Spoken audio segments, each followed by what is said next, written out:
Here is another example on how to solve quadratic equations with some exponents. So you'll see that we have 9 squared plus x squared equals 11 squared. We're going to do this the same way as we did the last one. You're going to have to take care of the 9 squared, which means 9 times 9, and 11 squared means 11 times 11. So we're going to take care of that.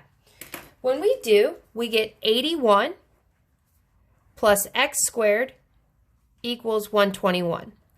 So you guys, this works just the same way. We still want to isolate the x squared. We still want to get that by itself. So we're going to get rid of the 81. What that means is we're going to move it to the other side. Well, since 81 is positive, when you move it, it becomes a negative, or we're going to subtract it. Okay? So we do the opposite. And what we do to one side of the equal sign, we do to the other. So 81 minus 81 cancels out. And you're left with that positive x squared. 121 minus 81 equals 40. Now, to get rid of x squared, we're going to take the square root of both sides. Well, we learned that when you take the square root of x squared, you get x.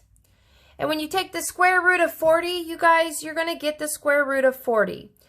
Now, what we're going to do is we're going to do a tree.